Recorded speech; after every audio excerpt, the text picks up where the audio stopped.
Thank you, Mr. President. Members of the Senate, the core value of America is freedom. The original immigrants who came to our shore came because they wanted to exercise their freedom of conscience.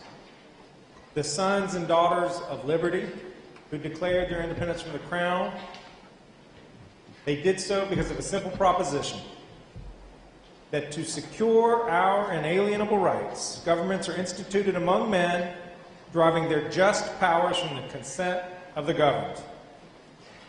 They risked everything for their right to vote for their government, and we in the world are forever grateful. Voting is our most fundamental freedom. It is the basis of our representative democracy. And much of our political history has been struggling over expanding that right to suffrage to more and more people.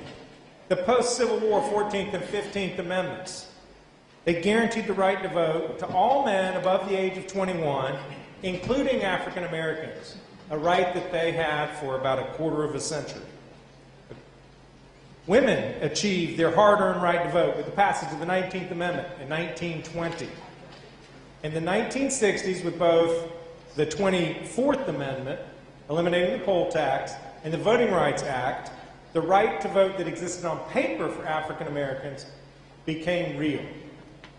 Finally, in 1971, we guaranteed the right to every young adult of age 18 or more. Yet, even with all these developments, because of our state's legacy of disenfranchisement and discrimination, North Carolina ranked among the worst states in civic participation throughout the entire 20th century. The General Assembly addressed this deficiency with a number of reforms to remove obstacles and barriers to participation. We passed laws to allow absentee ballot voting for people who couldn't be there on election day and have continually made that process easier. In 2012, 218,000 people voted in North Carolina absentee.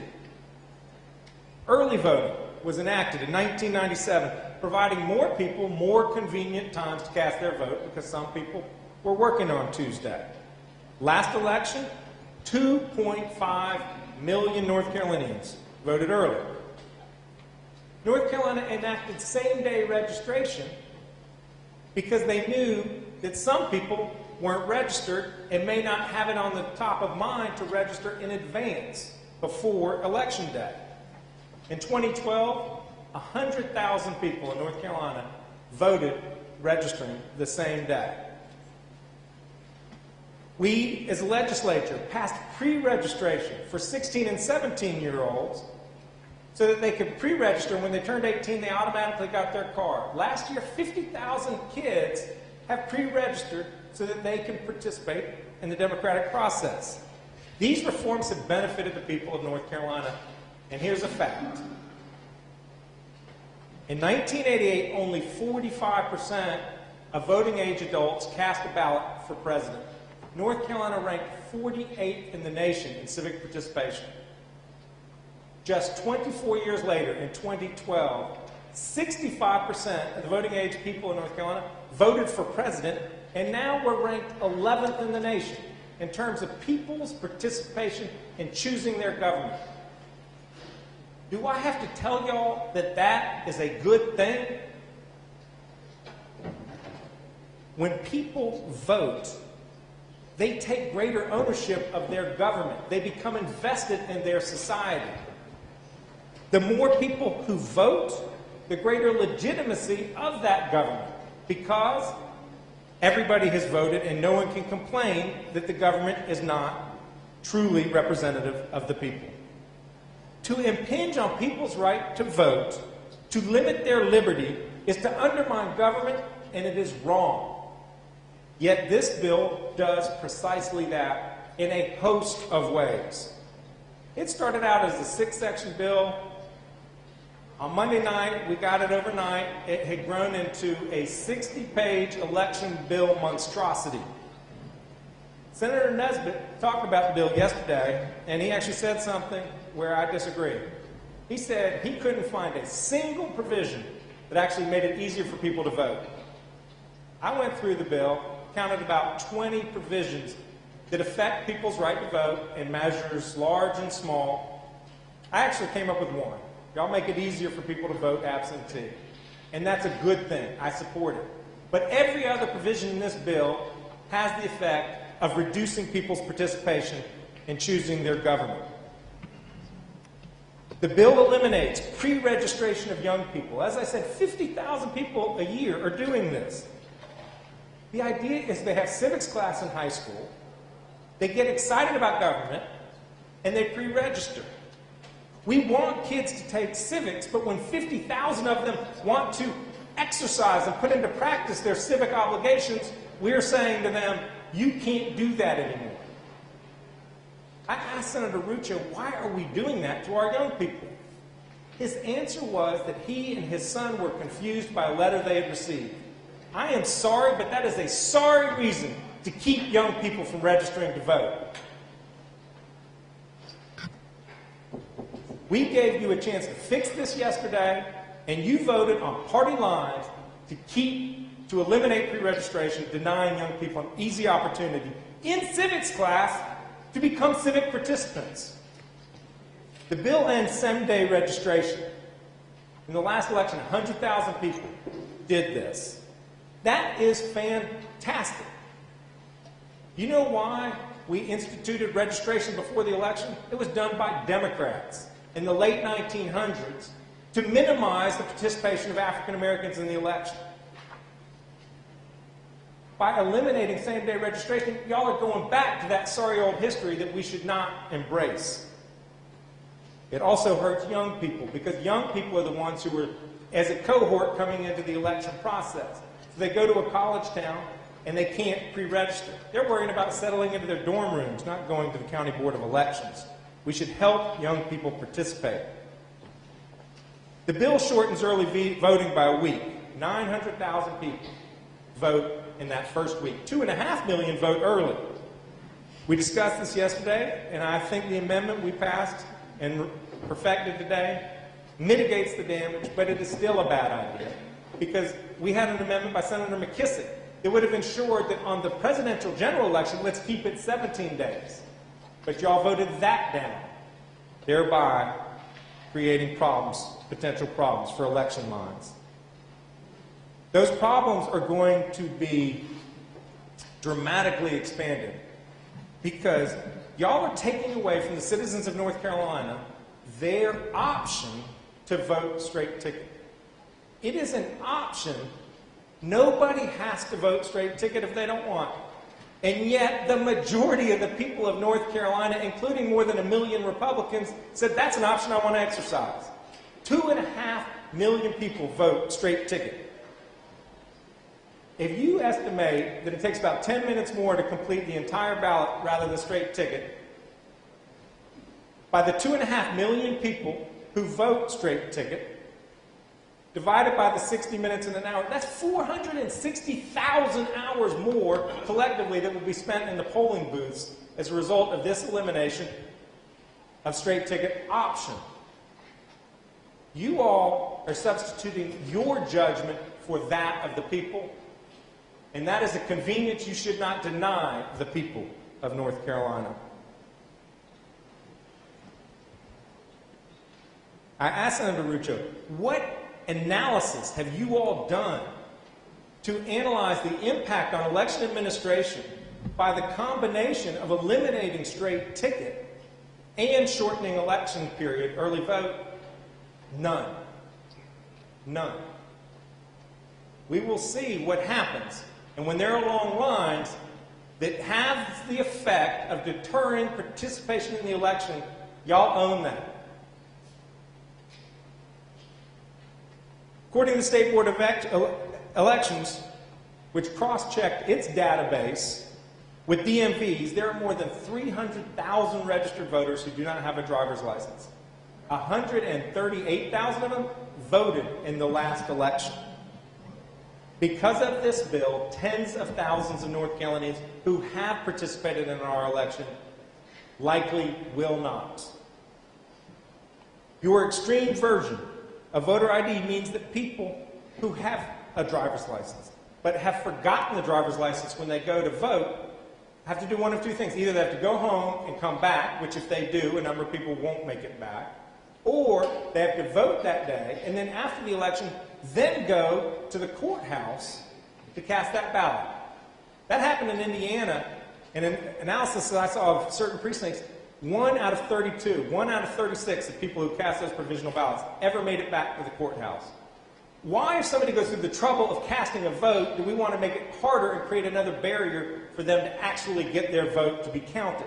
Senator Robinson offered an amendment that would have made it absolutely parallel. The same process for identifying who you are as an absentee voter, that's what we will put in place for in-person voting.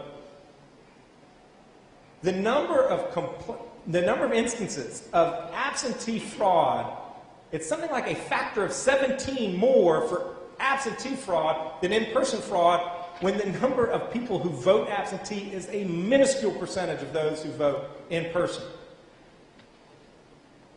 And yet, you all are making it easier to vote absentee, but making it harder for people to have their vote count. People who go to the polls to vote. That is wrong for the people of North Carolina.